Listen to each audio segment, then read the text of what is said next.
there was a migration from Atlantis to Giza in the year 10,500 BC, and that they built the Great Pyramid between 10,490 and 10,390 using anti-gravitic magnetic technology, where in fact there's just one substance that permeates the universe, and everything is a vibratory deviation of the one substance, but it's all one. It's just as easy for us to make silver and gold as it is for you guys to make concrete. He's like, we could just take red clay and run it up to the what he calls chemical milepost of aluminum and transmute it, not through magic, but through a scientific process where we just change its vibratory speed and it becomes aluminum. That's the end of the lowest point of human consciousness. The point of ultimate deception, ultimate greed, ultimate lie, ultimate untruth is March 2025. And then begins a 1,200-year window of the cleansing by the fire. Today our guest is Michael Le Flem, MA. Michael is an independent researcher, scuba diver, guitarist, and adjunct professor of history and philosophy. He's also a contributing writer for New Dawn magazine and the political history archive KennedySandKings.com. He's the author of the book Visions of Atlantis, which offers one of the most comprehensive descriptions I ever seen on the lost city of Atlantis. So today we're going to delve into a subject that has captivated the imagination of people for centuries, the lost city of Atlantis. So welcome to the show, Michael. I can remember the first time I read about Atlantis. I was 13-14 years old, and it was through the book called Mini Mansions by Gina Sherminara. Probably you have heard about her, yeah? Which was basically about Edgar Cayce's stories about reincarnation. There were a lot of stories about people reincarnated into current time who had once lived in Atlantis as pilots, politicians, and so on. That's where my interest in Atlantis was began. Can you share with us how your interest in Atlantis first began? You know, I don't have a good answer for that. I have the prepackaged answer, and then I have one for people with an open mind, I guess. But, the official answer, I guess, is that I had encountered the story from, say, studying Plato and things like this. I was, I guess, aware of it as a adjunct philosophy and history professor. But really, the impetus for the book came about in, I guess, what people call these days like a download or something, where I was just sitting in a park one day, and this is a true story, and honest to God, I just was kind of almost on like a hypnotic suggestion compelled to go to this bookstore that I always go to and start reading about this subject. And it was very weird for me.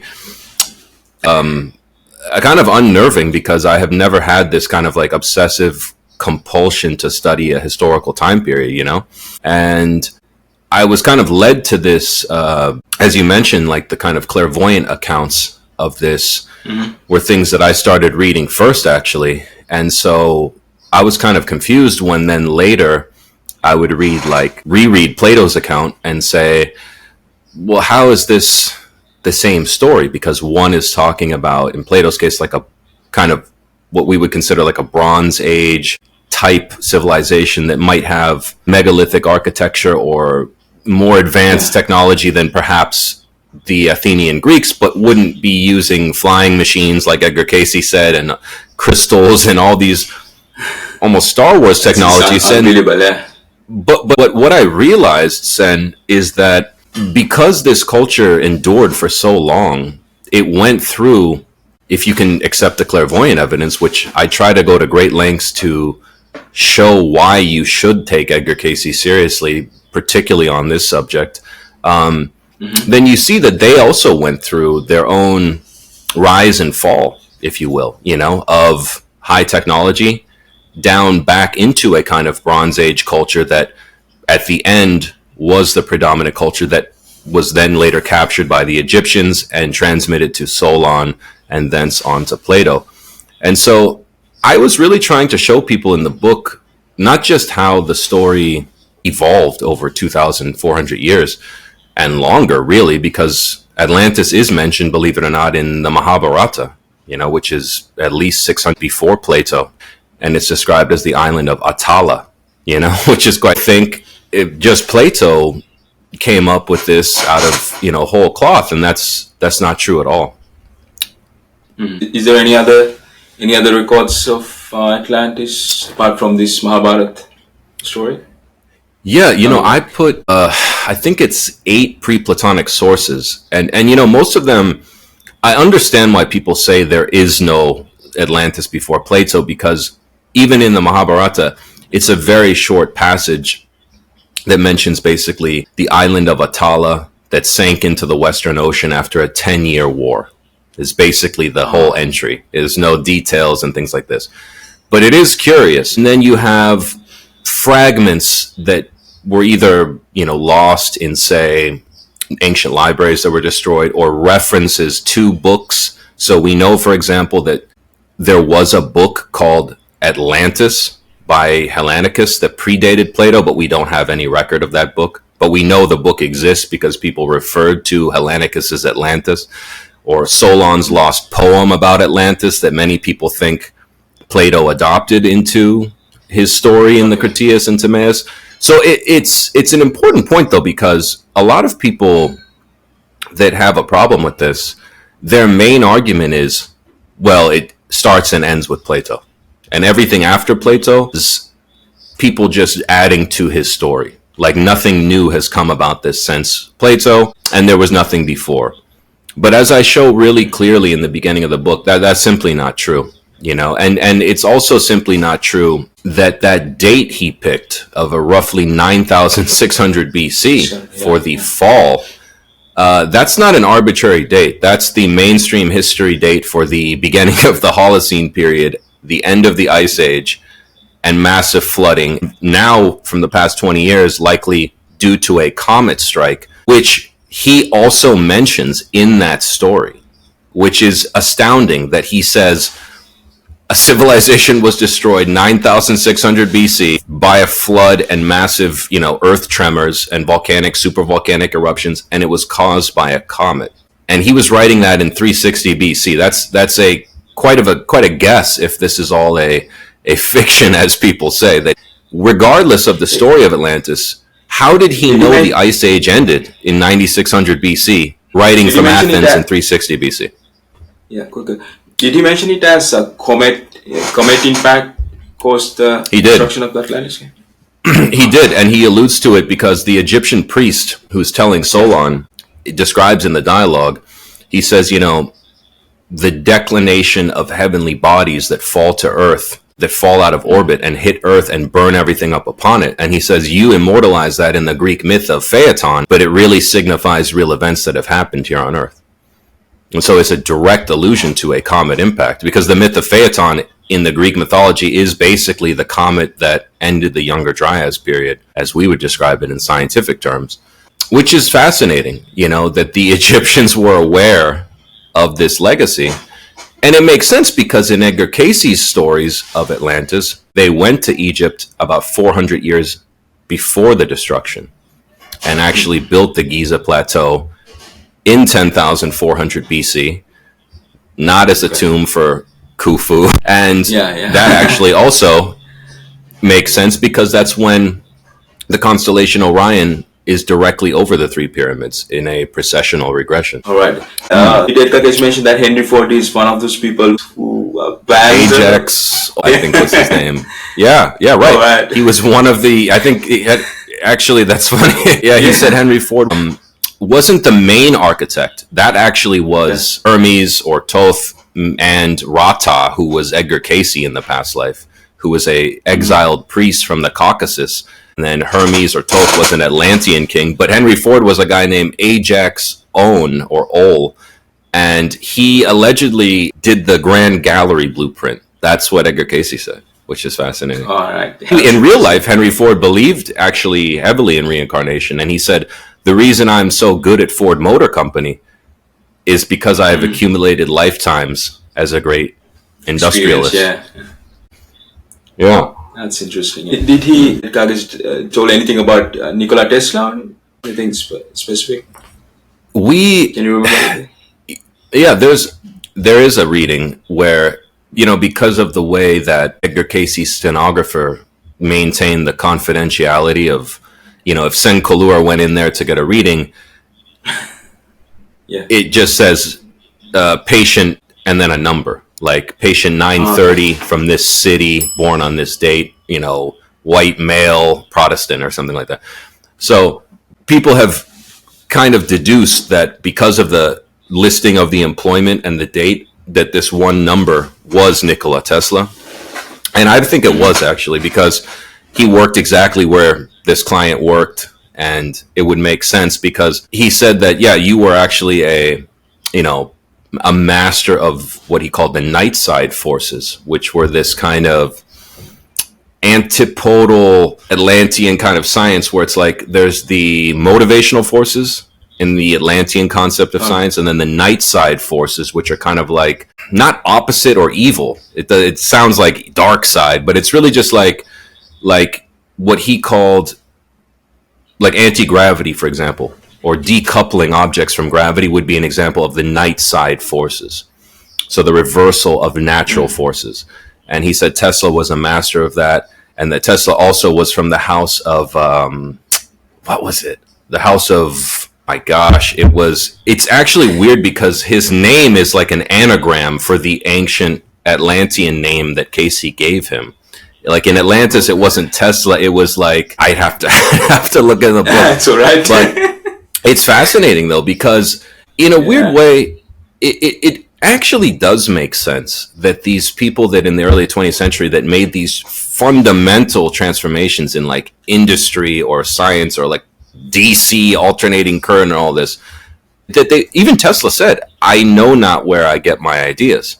I draw them from a deep source in the universe, but I have not penetrated its secrets or something like that.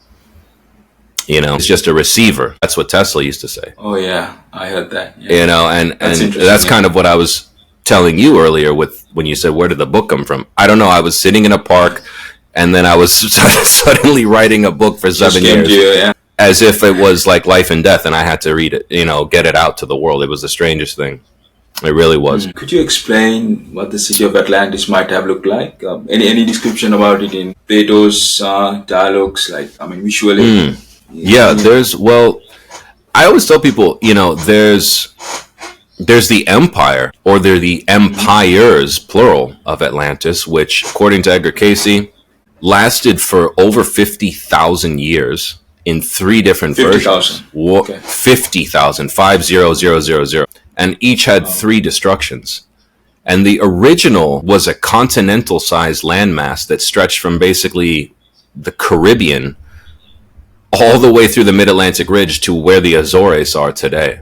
And that was destroyed, and I'll save that because that's a just absolutely ridiculous, mind-boggling explanation he gives for the first destruction through a misuse of this very arcane technology that the Atlanteans were using in the year, Edgar Cayce says, 50,722 BC specifically. Yeah. And they were using a technology to try to make certain types of megafaunal animals go extinct because they were being overrun by the megafauna. And what's unbelievable, Sen, is that, believe it or not, Edgar Cayce said that in 1932. He said the first destruction of Atlantis was caused by the use of a stratospheric, basically directed energy weapon that they fired into the openings of energy weapon that they fired into the openings of volcanoes around the Earth in an attempt to kill the food supply of the megafauna, or what he called the animal menace that was overrunning parts of the world. And that this was an international conference that they held from all the cultures and all the high cultures in the world. And that in doing so, they killed the animals, the megafauna went extinct, but they fractured the Earth's crust and exacerbated a magnetic pole shift and fractured the continent of Atlantis into 5 islands. And what's really unbelievable, Sen, is that I looked in a mainstream archaeology journal, the Journal of Quaternary Sciences, and sure enough, there is an unknown megafaunal extinction at 50,000 BC, plus or minus 100 years, that they cannot account for. And they said, we attribute it to hunting, but it doesn't make sense because there were not enough hunter-gatherers to kill all these megafauna. It appears that it was climate that did it. And Edgar Cayce said it was both.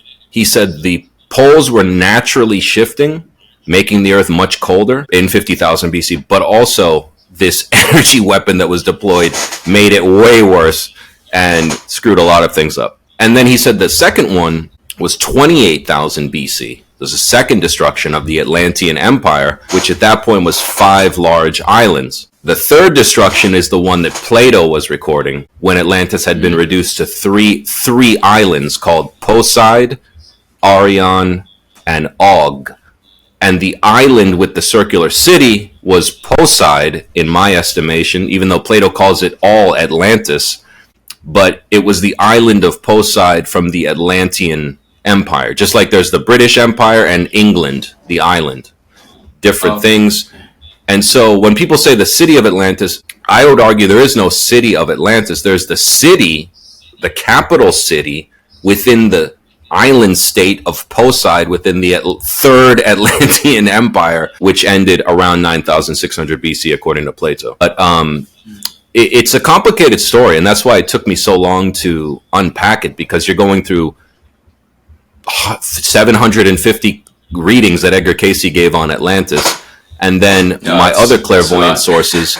It's a lot written in a trance. They're not written in conversational English. And then you're going through a 400-page channeled book by a 17-year-old kid called A Dweller on Two Planets. This is one of the weirdest books I've ever read in my entire life. Yeah. That also lines up with what Edgar Cayce says. And then I'm going through Rudolf Steiner's clairvoyant images of Atlantis. And lo and behold, they all line up, roughly, into this huge, sprawling, like, default culture that existed for most of human history that was utterly lost because of climactic and man-made causes. And the big one being 9,600 BC. Are there any other instances of land masses going underwater in recent recorded history, just like Atlantis? Well, I know there's, there's that region off the western coast of India that Hancock and friends found, where there was a typhoon, I believe, that sucked all the water out of a bay, and they found a sunken city, totally intact, within sight of the shore, but in pretty deep water. Dwaraka? Yes, something like that. Yes. And it's interesting because I believe that city was mentioned in either the Mahabaratha or the Ramayana as and we thought it was it's a fictional city that Rama lived in, a mystical place. And it's well, actually, that could be one of the regions that was mentioned in one of these Indian epics, So I think you've got that. You've got Nan Madol, which is a complete anomaly in the Pacific. You've got Yonaguni. I think people... Obviously, you can make the claim, but as a scuba diver, again, I've never seen a naturally occurring reef with straight angles like my curtains here and 90-degree steps that look like a step pyramid. So yeah, that's another anomaly. And look, there's a sunken city off the western coast of Cuba that was discovered in 2001. And it's in 4,000 feet of water. And when the geologists at the University of Havana examined the pictures from the pyramids at the bottom of the ocean there, he said, it's weird because they still have terrestrial, above water plant growth that's encrusted on them. Meaning, these, in his estimation, he was a mainstream geologist. He's these fell pretty much straight down in some sort of cataclysmic event. And when he did the geological regression, he's it looks like this happened around 10,000 BC, where there was just a sudden rock where this landmass just sank to the bottom where it is now. And that landmass used to connect Cuba to Mexico, actually.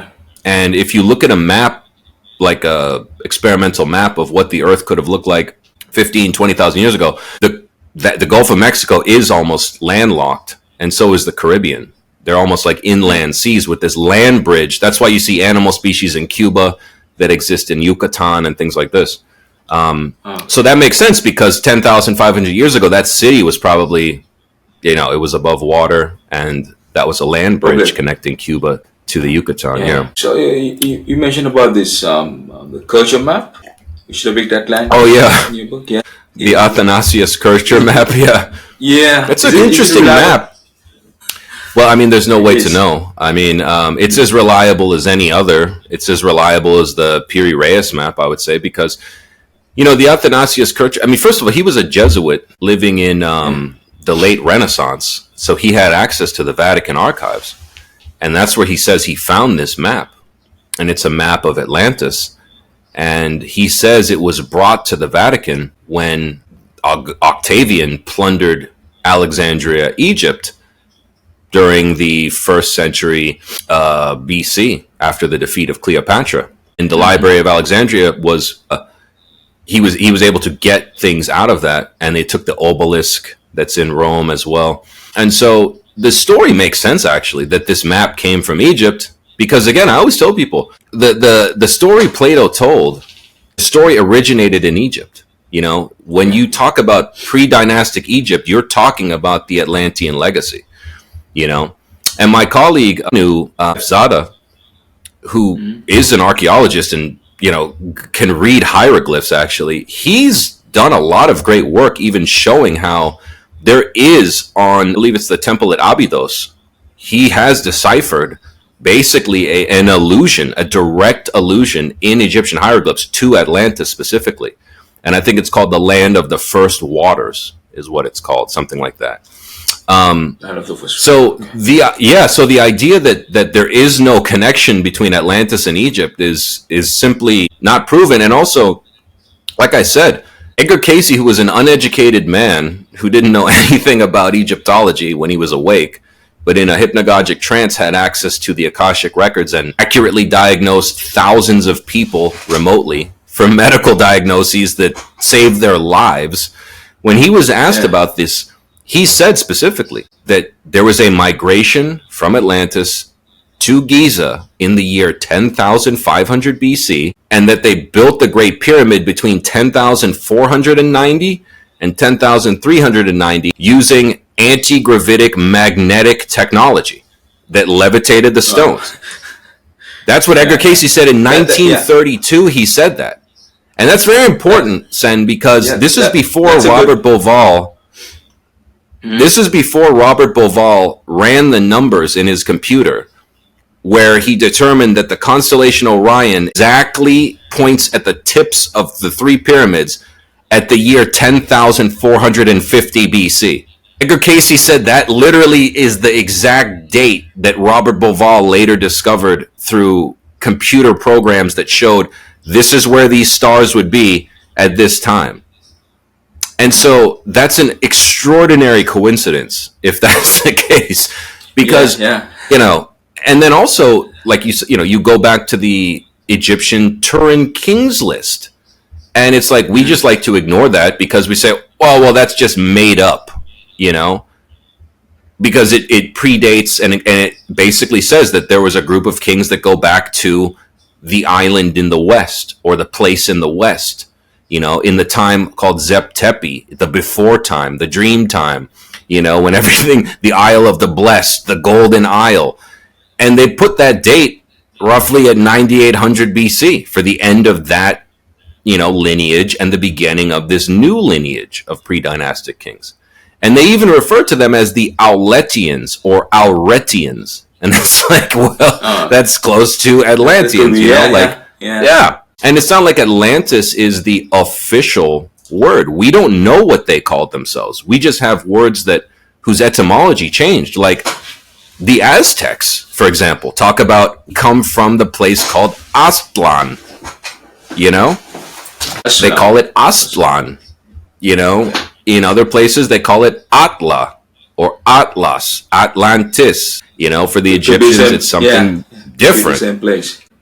It absolutely must be the same place. And it explains why all these cultures that we think were totally unconnected until Columbus. For example, you can't explain how the Greeks have a titan called Atlas, who holds the world aloft, and the Aztecs have a god called Atlanteotl who holds the skies aloft. How is that? They were never connected. Yeah. And yet it's true. It's this Atlas Atlanteotl. Yeah. Of course, it makes sense because you're talking about there was a proto-Greek culture, a proto-Aztec culture, basically a proto-everything culture that was global and at times had high technology, at other times went through the same cycles we went through. This is, again, we're talking about a 50,000 years of history here, according to Edgar Cayce.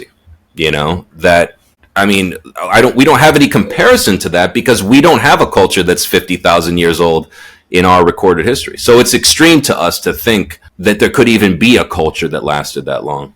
In your book, you talk about Frederick Oliver, yeah? Yeah, Yeah, that's right. You mentioned him as he's one of the most bizarre yet compelling detailed version of the Atlantis ever put on paper. So I would say so.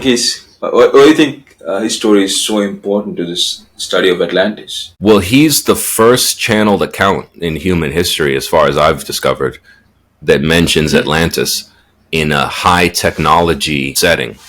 Like, most people think that it was only in the New Age, in like the 60s and 70s, where, you know, a bunch of hippies that had been watching Star Trek suddenly said, well, let's pretend that Atlantis was like science fiction, like Star Wars and Star Trek.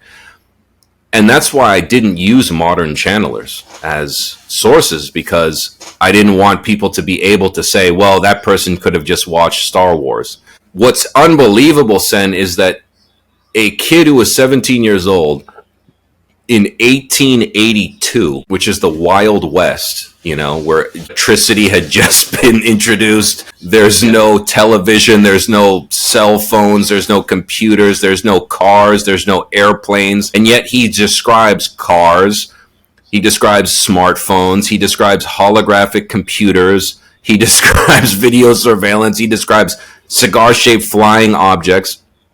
And he's telling the story, according to Frederick Oliver, he got this message from living near Mount Shasta, which is a sacred site. And he said, I started to hear and occasionally see this presence that called itself Philos, that was an consciousness from Atlantis that said, I want you to tell my story, kid. Dictate what I say. So he was not in a trance like Edgar Cayce. He was awake, hearing a voice clairaudiently. And I know this sounds ridiculous. It sounded ridiculous to me when I read the preface to his book as a mainstream regular historian. I was like, what is this? So I just pretended, let's just pretend it's true. Let's just take it at face value. A kid at the frontier started hearing voices and wrote a 450-page book of Atlantis. Let's see what it says. Well, Sen, it's ridiculous. It's unbelievable what he said, because what he said was, I'm telling the story of a guy who lived in the year 11,160 BC. That was the exact date. On the Isle of Poseid, which is the same name Edgar Cayce gave it, in the capital city, the circular city Plato described, and he called that city Kaiful. And to my knowledge, that's the only time that name has ever been mentioned, is the city of Kaiful was the capital circular city. Kaiful. And he even names the name of the river. He calls it the Nomis River, that circular river that has the inlet to the ocean. So I found a lot of details that I have never seen anywhere. And then he describes the science of the time in a non-simple way. Like you would think you're reading the notes of Nikola Tesla when you read this book. You know, I mean, I can see if I can pull something up here just to give people an example of how crazy this is. Let me just take a look here while this is loading. While it's loading, you know, he gives a kind of bird's eye view and then a very detailed ground level view. In fact, he's the only channeler I've ever seen that gives a day-to-day, what would it be like walking through the streets of Atlantis in 11,160 BC in the capital city of Kaiful. And it's unbelievable because he's like, this is what the university system was like. This is what the government land grant application looked like in Atlantis. And it actually, it makes total sense how he's describing this. And he's like, This is what religion was like in Atlantis. You know, he's like, we weren't Christians like you. He's talking to, you know, Americans in 1860. He's like, we didn't believe in any special one son of God. He's like, to us, the son was God. But we did believe that at one time, Incal, which was the solar sun, did have an incarnation on Earth. You know, so Jesus was the son, literally embodied in a person that we call the Son of God. So I thought that was interesting. But then he describes like the power source, you know, he's like, you must be wondering as you come to uncover all of our marvels around the world, like our pyramids. How did we do this? We must have used slaves. We must have been a brutal culture, you know, because that's what your limited mind would be thinking in 1860 when you still have slaves basically during the Civil War. And he's like, but we had the most advanced cutting tools. We had the most advanced scientists, and we used a different version of science than you. Like, you're basically using an extremely incomplete, fractured way of thinking.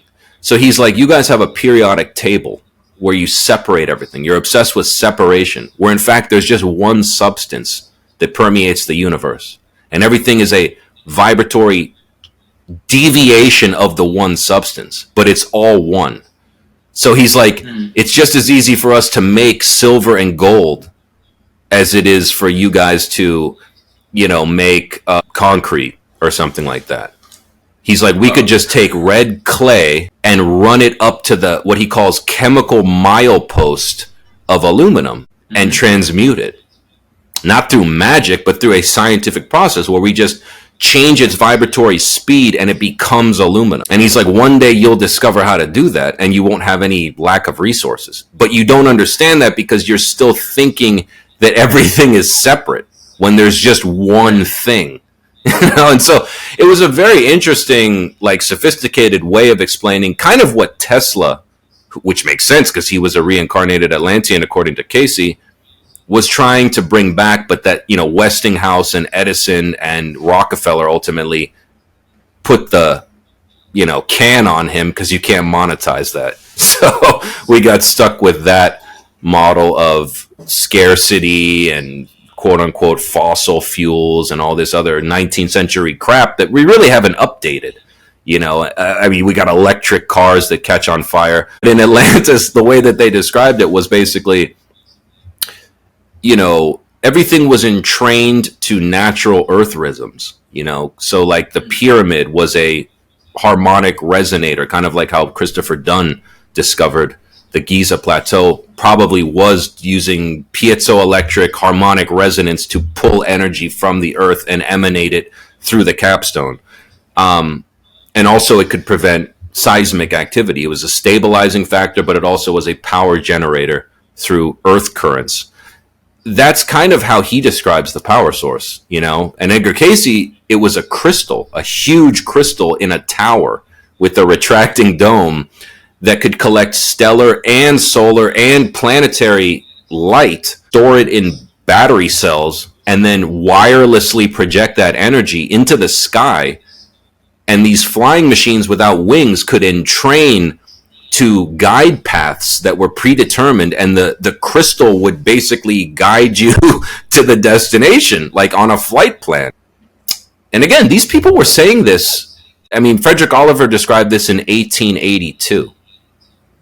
And, wow, you know, it's unbelievable, right? Yeah. That's unbelievable. So I say to myself, look, like, I'm an investigator. When did this book get published? It got published after he died in 1905. So that's the latest anybody could have added anything, was 1905. And it's like, well, we still don't have any of the things he's talking about in 1905. And let's pretend it wasn't channeled. Okay, somebody wrote those words on the page in that order. Mm-hmm. So somebody knew this. And there's no reason to think he made it up because he didn't make any money off of this. Like, it really was, the chain of custody has been proven. Like, his mother admitted, like, no, this really did happen. My son really wrote this thing, put it in a drawer. He died at a young age. I found it in his belongings, and I gave it to a friend, and he said, like, what is this? And she's like, I don't know. That's this thing my son was writing when we lived in the cabin on the frontier all those years ago without electricity in our house. And he started writing these stories about Atlantis. For 2 years, it took him to write that book. Wow. So I take it quite seriously, because in that book, he also mentioned things that are confirmed by science. So, for example, he says in one part, he's talking about flying around the world in the aluminum cigar-shaped flying machine that can go underwater and in the air, and is powered by the night side forces. And he's coming back from a diplomatic mission from India back to Atlantis, to Kaiful, and he says, on the way back, we're going to stop in North America, which he called Incalia. And he says, Incalia was very different back then. It's not the way it is today. Very cold, much colder. Then this is a 17-year-old uneducated kid in a cabin in Washington in 1882. And he's like delineating exactly where the ice cap would have ended at that time, which we now know was like Dayton, Ohio. And he's like, much colder back then. In fact, this is how cold it was, And it's like, I took every single thing he said, Sen, and I looked at it. Like, is there any evidence that what he said was true? And it's like, time after time after time. I'll give you one example. He says, we're flying over the Amazon, but a very different Amazon at that time. He says, as a matter of fact, around 10,500 years ago, we transplanted a lot of plants from Atlantis to the Amazon. So rather than being a pristine garden like you think it is, it's actually it's an Atlantean botany project that we used to cultivate crops. Would you believe that 2 years ago, a team of scientists that was reported by the BBC wrote an article, and it said, much to our great surprise, we discovered people have been farming in the Amazon since 10,000 BC, it's likely. And it appears that most of the plant species here have been transplanted from somewhere. He said that in 1882. Nobody knew that then. Nobody knew that. Yeah. And on and on and on. He talks about, we're on our way back to Atlantis. We're going to stop in our copper mines in the Lake Superior region of Upper Michigan. Well, we now know that there's over 3,000 unexplained copper mines with Phoenician and Minoan markings on strange tools that are not Native American that produced more copper than exists on Earth in museums from that era. And even mainstream historians have said somebody was mining copper here at least 4,000 years ago in Michigan. Wasn't Native Americans, and we don't know where the copper went. And a kid in 1882 says it was an Atlantean mining project, and we took it all back to build the walls of Atlantis, just as Plato described them being coated with tin or a calcum, which is mountain copper, gold, etc. So it's like time after time, this strange book proved out when I corroborated it with mainstream sources. Oh, that is unbelievable. Quite strange. Yeah, it was very weird. It was very weird. Do you believe that, is there any archaeological findings that proves the existence of Atlantis, like any remaining, I mean, you already talked about this island, this pyramid-like structures, and I think underwater cities and things like that. I think you have to decide, where you're looking, because you're talking about a mid-Atlantic archipelago that had colonies in North America, in South America, in Mexico, all throughout the Mediterranean for thousands of years. And even Plato says that. Plato never describes Atlantis as a circular city, the size of a McDonald's in the middle of the ocean. Like a lot of people think it's like, he's describing a large island, bigger than England, if you do the math in the dialogues, that contains on a flattened plain within that island a large circular city with those dimensions, which is also in control, as Plato says, of the other islands in the Atlantean Empire, which also Edgar Cayce said there were 3 principal islands at the end in the third version of Atlantis, there was 3 islands: Arion, Og, and Atlantis. Excuse me, Poseid. And so I always tell people, like, that sunken city off the coast of Cuba, you can't say that's not part of the Atlantean Empire, because anything in the Americas that we find conclusively to 10,000 plus BC would have been within that Atlantean colonial period.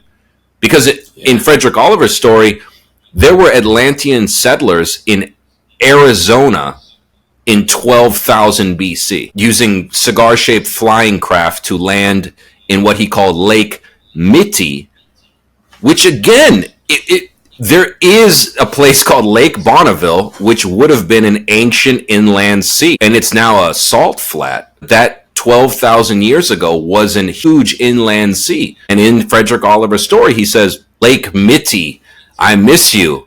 You know, because 12,000 years ago, this wasn't a desert. It was a beautiful inland sea filled with Atlantean colonists on the beach, on vacation in their veil, Eailx, which is a Sanskrit word that the Indians used to describe flying vessels. So how did a kid with a 6th grade education know a Sanskrit word for a flying machine from an Indian epic? They called them Valixi, Valix. He says, my Valix, you know, and it's like, again, then and how it's how does actually more likely, this? right? Yeah.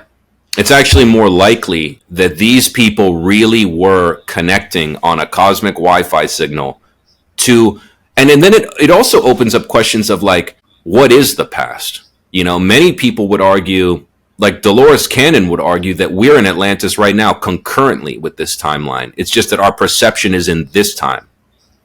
But there's a Sen Kolura and a Michael Le Flem right now in 12,000 BC, which exists concurrently with this timeline, with all timelines.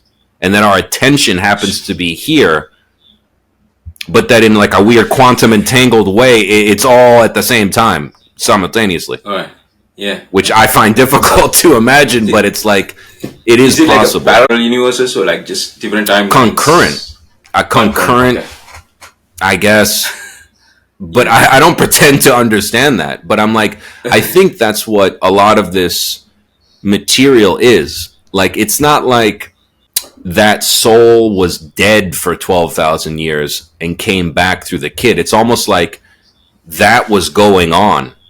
And he was telling that kid what, like, in what we would call the future for them, you know, like, hey, in 12,000 years, you guys are going to lose all of this stuff we have. I better tell you about it now. But it's like, from his perspective, he was alive. He was like, I'm walking through Atlantis right now. I'm climbing a hill. I'm getting in my Valix, but I'm talking to a future version of myself, kind of. Very weird. Again, I don't presume to know, but I just look, Sen, at why would he do it? Just like Edgar Cayce, there's no money. There's no. It's extremely taxing on him. It probably killed Edgar Cayce because he was giving like 6 hypnagogic trance sessions a day where he would go to a near-death coma state to pull this information out, and he died of a stroke at like 65 years old from exhaustion. And this kid Frederick Oliver says in the preface, Frederick Oliver in his own preface says, I am an atheist, basically. Like, I was not raised religious. I don't believe in channeling. I don't know anything about Atlantis. I'm not educated.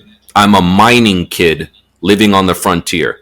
But this is the story that was dictated to me by a voice in my head. And I couldn't stop thinking about it until I wrote it down. He says that. He doesn't say this is the greatest story of all time and buy this book. It's like he's embarrassed that it happened to him. To write that. Yeah, just like Edgar Cayce, when Edgar Cayce came out of his trance, he didn't remember anything he said because he was in a hypnagogic state. So he'd ask his stenographer, what did I say?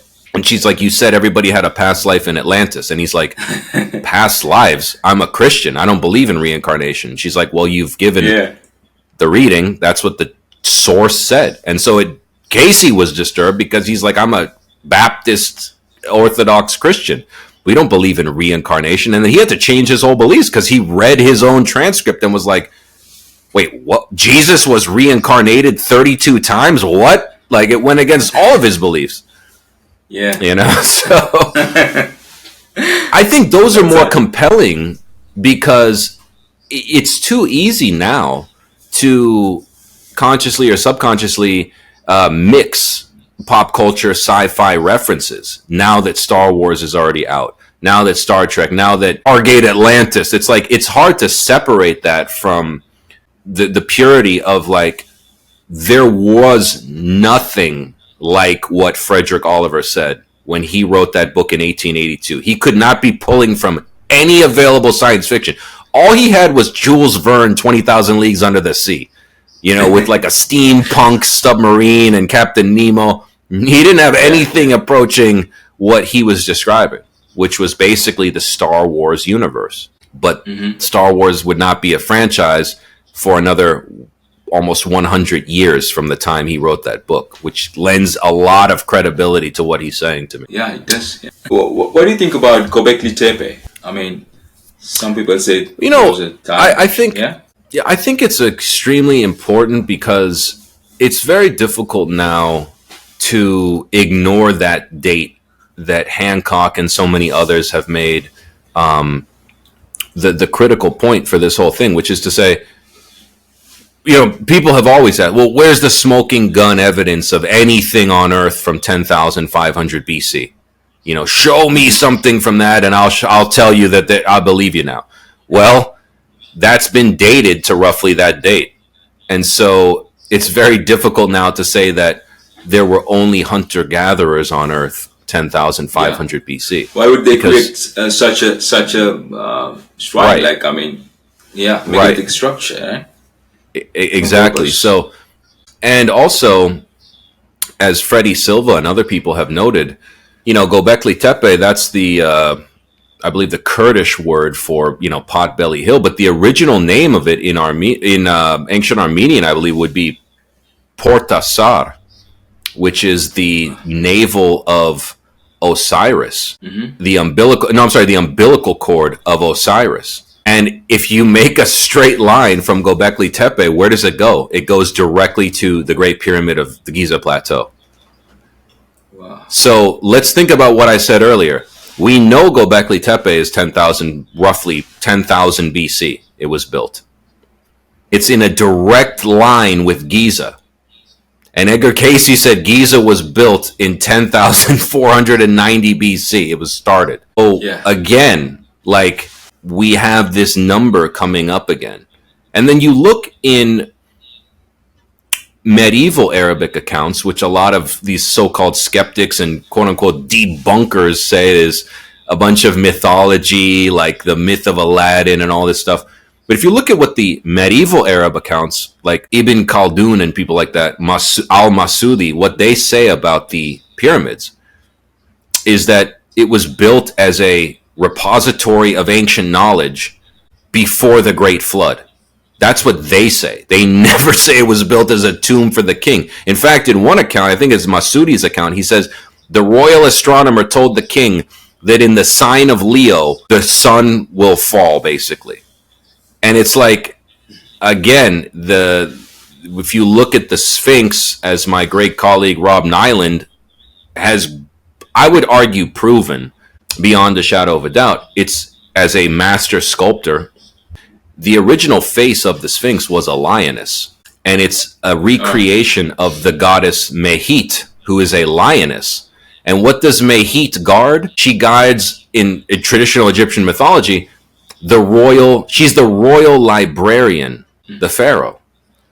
And what did Edgar Cayce say was underneath the Sphinx was the Hall of Records from Atlantis. So again, there's an Egyptian lioness goddess who's the royal librarian, and Edgar Cayce says under the Sphinx is the Hall of Records containing all records of Atlantis from the beginning to the final destruction. So it's like, yeah, that was definitely recarved. That's why the head is tiny. It's not proportional. In a culture that is obsessed with mathematical precision, why would they make the head tiny and the paws big? Because it was originally a giant lioness head, as I show in my book with that great picture that Rob Nyland let me borrow, where he made a full recreation sculpture and then did a weight analysis and was like, the back of the neck of that Sphinx which used to be a lioness, is still present on the face that was recarved by a pharaoh who was trying to get rid of the cult of Mehit and replace it with his cult. And he found evidence of that in a hieroglyphic, actually, that he and his friend Manu helped translate. So it's quite fascinating. I think Giza is much more interesting in the context of its true purpose, which was as a reboot of the Atlantis experience preceding the Great Flood. You know, it's a great mystery too, because it's like, well, what happened to all that technology?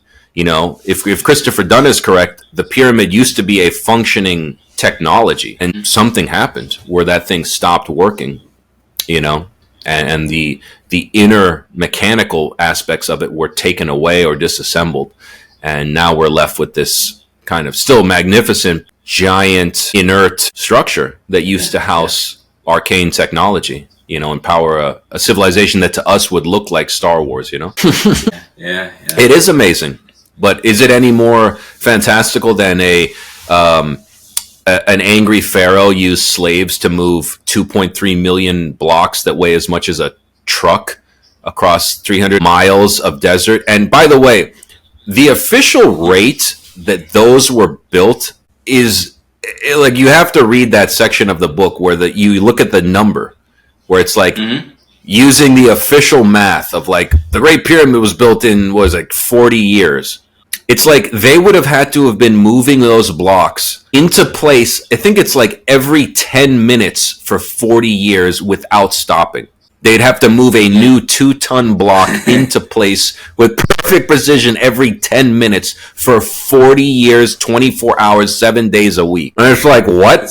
Tell me one time in human history where that's... Yeah. Even Edgar Cayce, I did the math the other day, Sen, and I was astounded even... because Edgar Cayce said it took 100 years using levitation technology.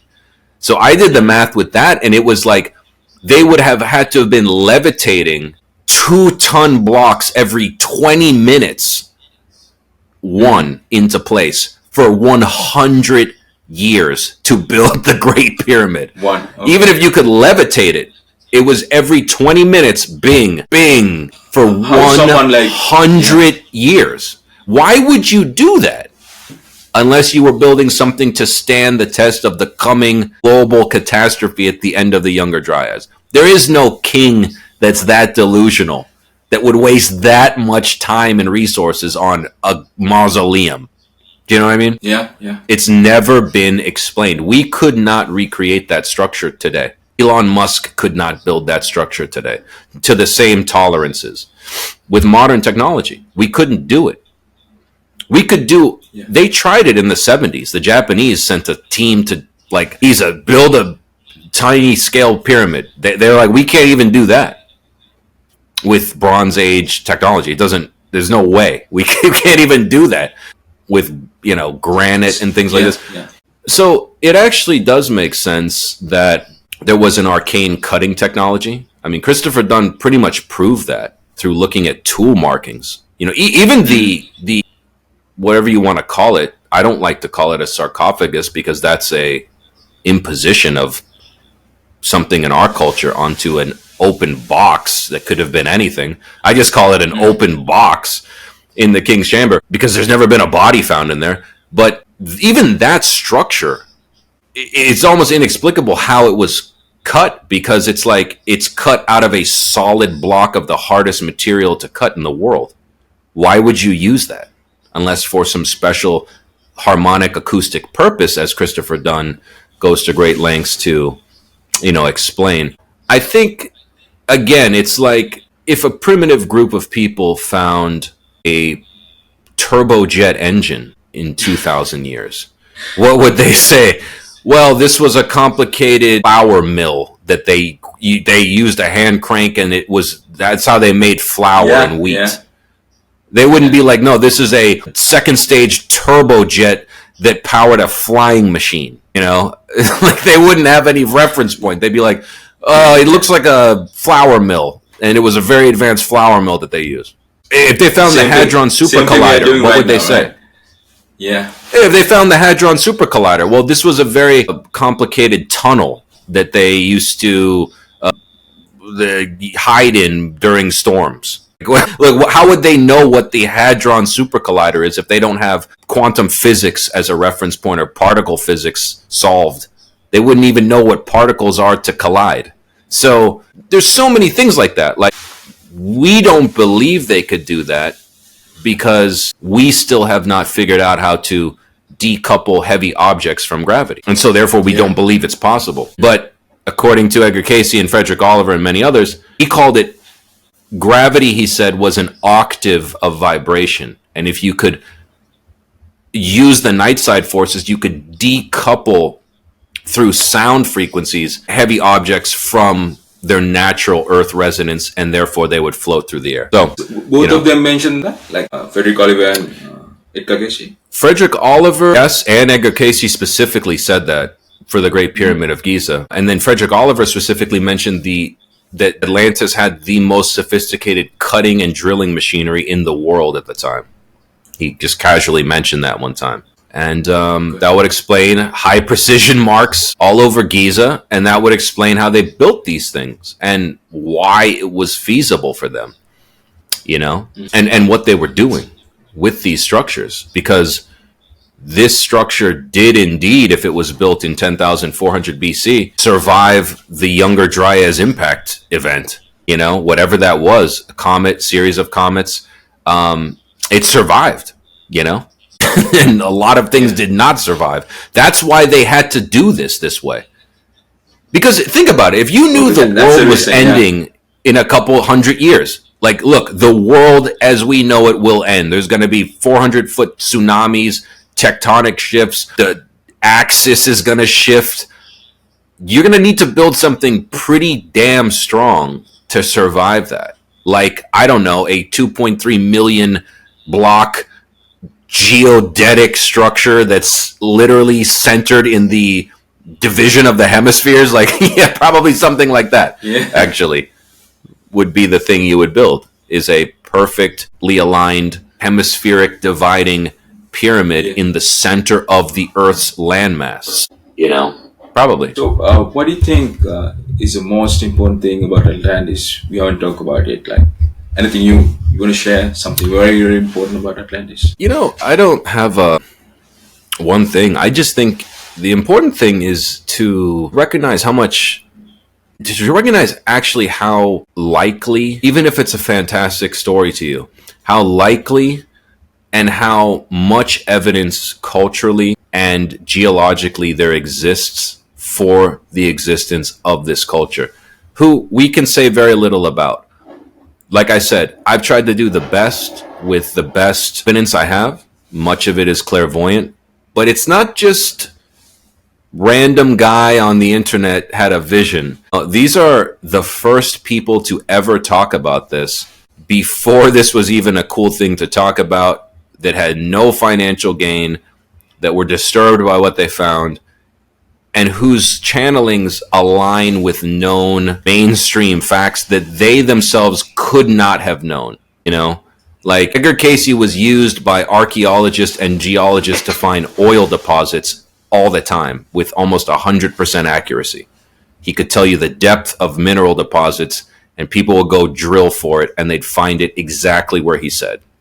So when he talks, he found an ancient river system in Africa that nobody knew about until the 80s, until satellite maps determined that there was a river exactly where Edgar Cayce said there was a river. Mm-hmm. So when he speaks about Atlantis, it actually makes a lot of sense that what he's saying is probably very close to what really happened. But unfortunately, because of the destruction of the three destructions of the Library of Alexandria and its theft and pillaging by the Catholic Church, the only people that have records, if any exist, of this actual culture would be like the Vatican or the Jesuits or some other secret order, the Templars, because we don't have a record of it, sadly. This has been lost to history. So unfortunately, we do have to rely a lot on channeling or remote viewing today, people that have that training, or things that don't make sense without Atlantis, like a god called Atlanteotl in the Aztec culture, who claim they're from Aztlan, and then a titan called Atlas holding up the world in Greece. That shouldn't exist if we've been separate. You shouldn't find a giant pyramid at the bottom of the Azores either. What's that doing there? That looks exactly like the Great Pyramid of Giza. Well, the Azores are the mountaintops of where Poseid was, according to Plato. You know, he said Atlantis was directly in front of the Straits of Gibraltar, where the Azores are. There's also an Atlantean king called Azaes, and nobody knows where the Azores Islands got their name. They say, well, it's because there's a bird called an Azore, but I would say that it's because there was an Atlantean king called Azaes. And if you look at the oldest city in Europe, which is Cadiz, Spain, that's the modern name. Thousands of years ago, it was called Gades. And who's Gades? A king of Atlantis in one of Plato's dialogues, who had dominion over southern Spain. So it's like, okay, where do all these things come from if there's no truth to this story? You know? Where do these things? Where does the Atlantic Ocean come from? Nobody has any explanation for the etymology of that word. Where does that come from? You know, it's not a Greek word, and that word Atlan. Yeah, okay. But think about it. Atlas. You have think about it. You have Atlas in Greek. Yeah. You have the Atlas Mountains in Tunisia. Mm-hmm. You have the Atlan in Mesoamerica. You have, you have the Alta Mountains, Altai Mount. I mean, it's like, this is a word that symbolizes that there was a global awareness of this culture, and that it was centered perhaps in the Atlantic Ocean, but that it had, because of this technology, it had flying machines, it had boats, it had submarines, and it traveled around the world. So, and those things would not exist anymore because, He does. He talks about flying the submarines. Like submarines. He talks about how the submarines work. Cigar-shaped transmedial craft, very similar to the ones cited today. You know, which also leads to a lot of questions like, how many of these sightings of USOs and UFOs and UAP, whatever you want to call it, how many of these are actually extraterrestrial, and how many of these are perhaps a breakaway or current continuation culture that just, I don't know, went to Antarctica or underground? I'm really serious about this. Like, that has actually just always been here. Do you believe who knows? Underground city? I don't know.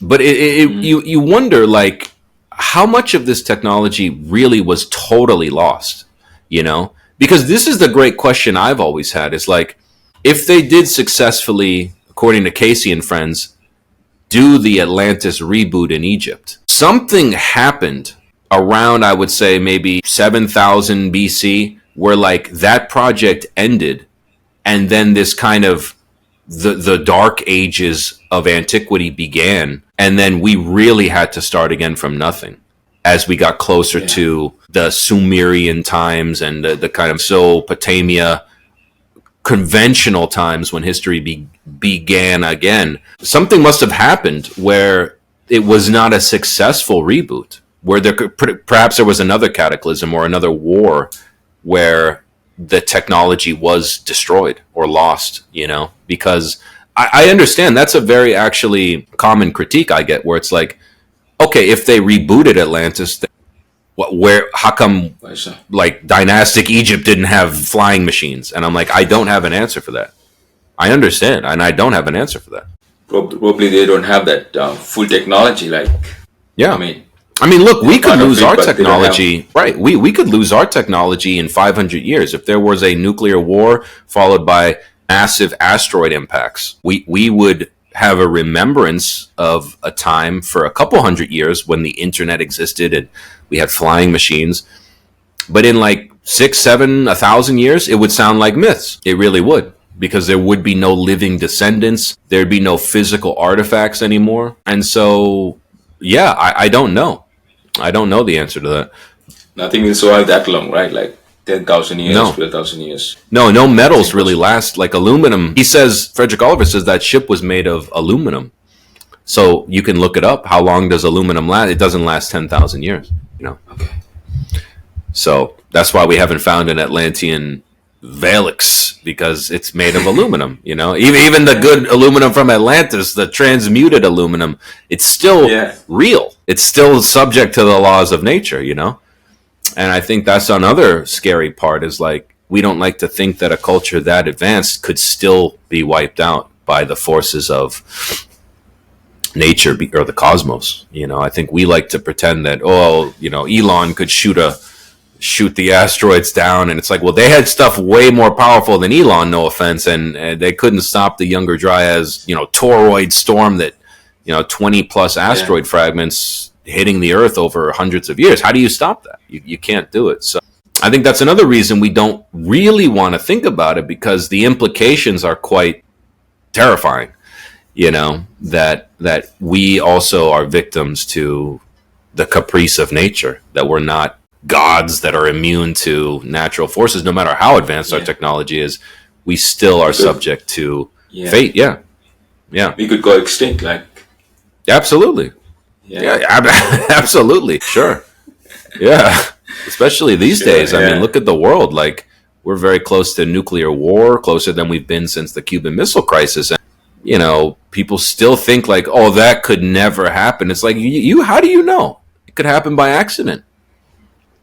And we have no idea, once the first nuke goes off, what's really going to happen. So, or as I show in the book, the Tunguska, you know, situation that happened about 120 years ago, where a tiny comet fragment hit the Siberian tundra and wiped out like 550 square kilometers. Like, it looked like an atomic bomb went off. Well, imagine if that had hit. It's more powerful than right? Like more powerful than atomic bomb, right? Hundreds of times more powerful than Hiroshima, and that was a tiny comet fragment that people in London heard from Siberia. People in London heard that explosion. But imagine if that had hit Paris or London, it would have wiped that city off the map, and we would be thinking about the comets. But it happened in the most remote part of the world that was like uninhabited. And so nobody knew what it was for 100 years. We just thought it was something happened in Tunguska. Nobody really paid any attention in 1904 or 1906 when it happened, because they didn't even know what it was. It's just like big bomb went off or something. They thought they didn't know, but that's what it was. That's what NASA said it was a comet fragment that exploded from the friction at the treetop level and just boom. And I got a picture of that in the book. Like, it looks like an atomic bomb, you know, but 100 times more powerful, NASA said, than the atomic bomb dropped on Hiroshima. So if that was a little one, well, imagine if 10 or 20 big ones hit the Earth over a period of hundreds of years. I mean, that's why these people were traumatized and why we lost everything, because it was just like, you can't prepare for that.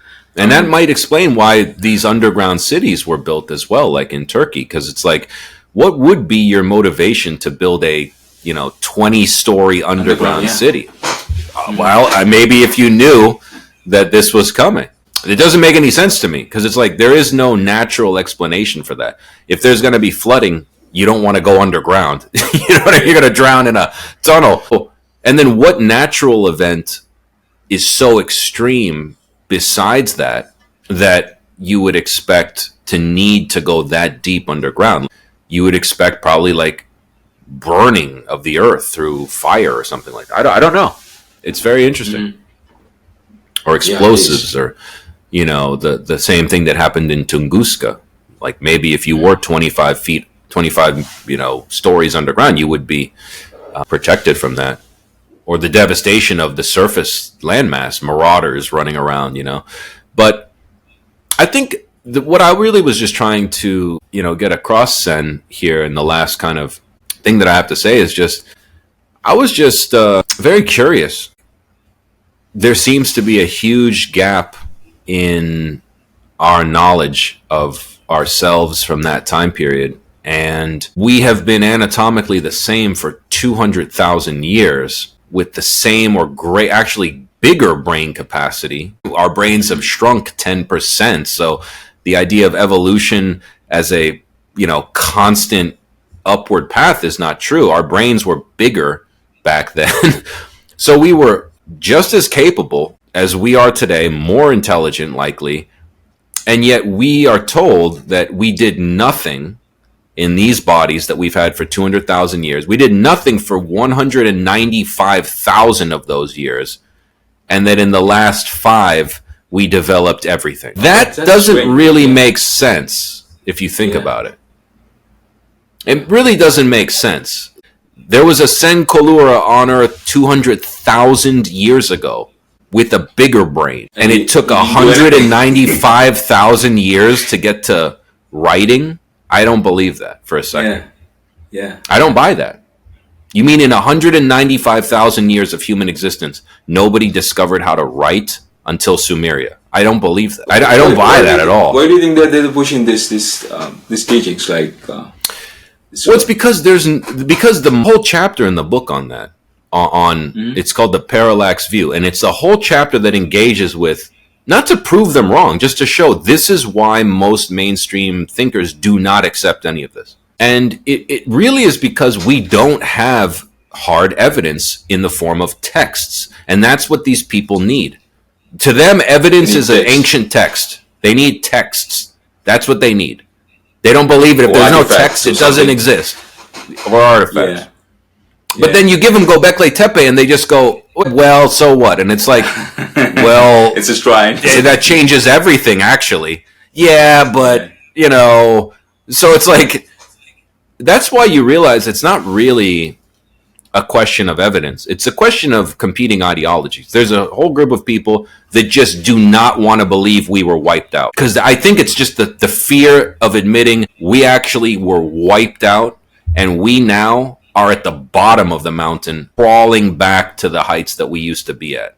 We are nowhere even close to the apex of Atlantean technology in the year 11,160 BC, as described by Frederick Oliver. We're actually 1,000+ years away from that, probably, if we get there. Yeah. And we don't like that, because we're a hedonistic, arrogant culture in the West with we are at the apex cutting edge of history, which, again, Plato said in his final dialogue, that's what the Atlanteans appeared as. To the untrained eye, they were blessed and rich, but to those who had eyes to see, they were overcome by unrighteousness and avarice. That's what Plato said. He's talking about us. Because again, Cayce said we are the reincarnation, America, of Atlantis. Frederick Oliver said the same thing. America is the new Atlantis. Okay? Oh, yeah. And then maybe it's running concurrent. Reincarnate again, yeah. Yeah, but it's like, but think about it. America is an island continent, essentially. It's separated by 2 huge oceans that seeks to dominate the earth through technology. And there's a spiritual faction and a materialist faction that are competing for the hearts and minds of the citizens. That's exactly the story Edgar Cayce said was happening at the final downfall of Atlantis. And if you actually look at my other colleague, Babu Dev Misra, who wrote an incredible book called Yuga Shift, where he corrected the Yuga cycle based on a text that he recently discovered, an Indian text. Well, the correct dating of the end of the Kali Yuga, spoiler alert, is March 2025. So if you think about this, yes, that's the end of the lowest point of human consciousness. The point of ultimate deception, ultimate greed, ultimate lie, ultimate untruth is March 2020. And then begins a 1,200-year window of the cleansing by the fire. That's an exact mirror image of, on the 25,000-year Yuga cycle, of the cleansing by the flood that destroyed Atlantis at the end of the Younger Dryas. We are at the exact point within 1,000 years of that window that the previous world's high civilization was destroyed.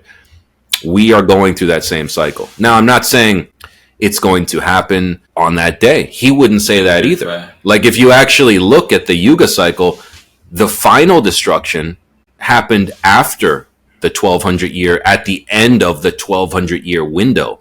And there were, according to the Indian legend, there were 26 comet strikes during that 1200 years, but the big one was at the end. So, but we're in the danger zone where the earth is cleansed by fire because it's gotten so bad that it's the end of the Kali Yuga. We got to go now into the next Yugic cycle through the cleansing. So, you know, what that means, I don't know, but look around at the world. If this isn't the end of the Kali Yuga, please tell me what would it look like? How much crazier can reality get than 2024, 2025? I don't think there is a remotely possible more ridiculous timeline, you know, that we could be entering with World War III, the presidential election, COVID, this, that, the other, UFOs being admitted to, aliens, this, that, transhumanism. It's like, how much more crazy can it get? Right now is there. Everything. Yeah.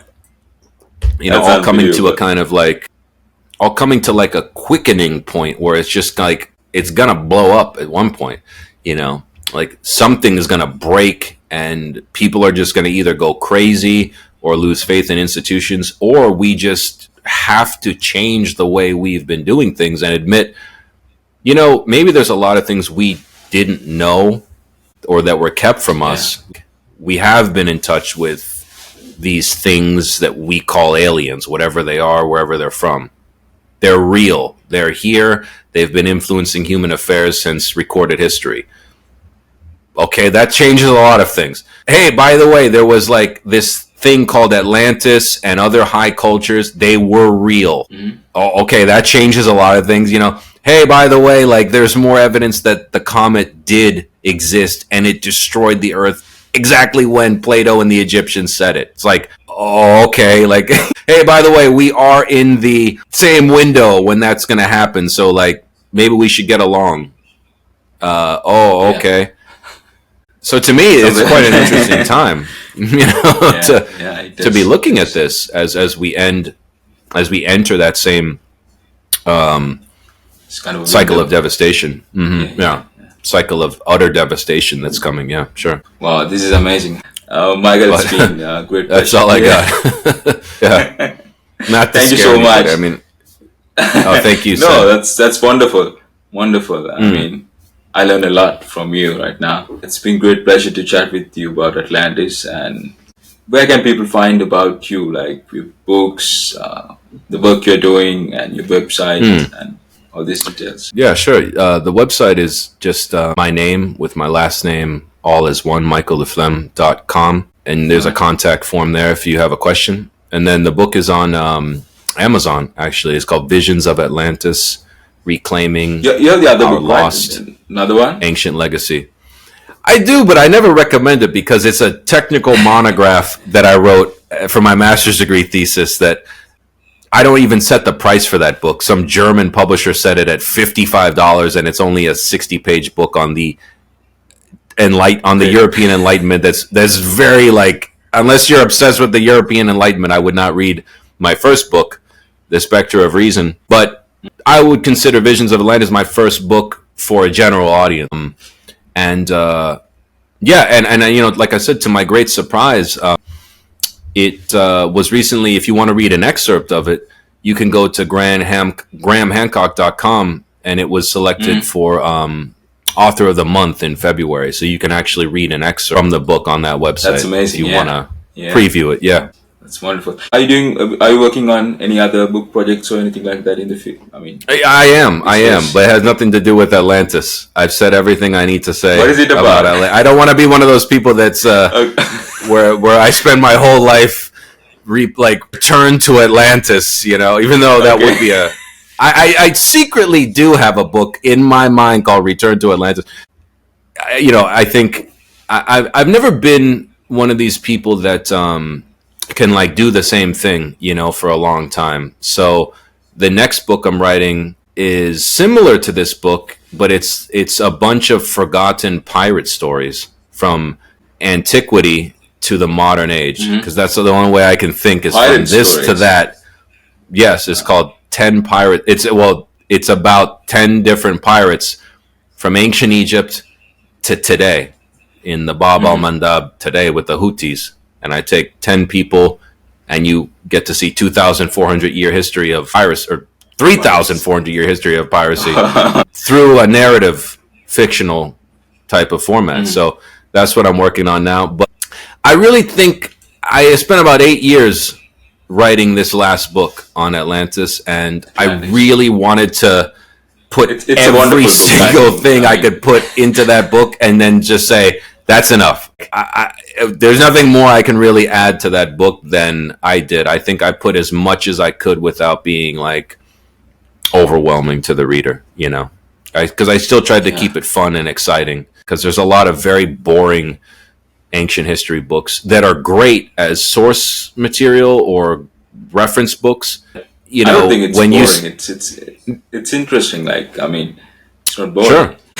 No, but you know, I think there's a lot of people that are amazing researchers. They just forget that, you know, when you start putting 3 or 4 pages in a row with like the precessional numbers that go on for 85 decimal points, that the average reader just goes like, look, I guess I believe you, but I don't really have a way to disprove it. But you can kind of overwhelm people with data. And so even though there's, you know, 380 footnotes or whatever in my book, I really tried to not hold people's hand, but make sure everything was interesting, you know, and I tested that on my friends who didn't know anything about the subject and say, look, do you care about this? You know, and if they said no, I would be like, I need to identify why this chapter needed a boost or was a little bit boring. And then by the end, I was very pleased with it, and I thought it flowed almost like a mystery novel, you know, but based on hard data and a few clairvoyant sprinklings on top for flavor. Thank you so much for coming on the show, and I appreciate it. We'll see you again. All right, in the future. Yeah, your next book. I'll be back. Probably. yeah, I'll be back in 10 years. I'll be gray, and I'll be back. Atlantic. With Return to Atlantis. Right, that's right, son. All right, take care.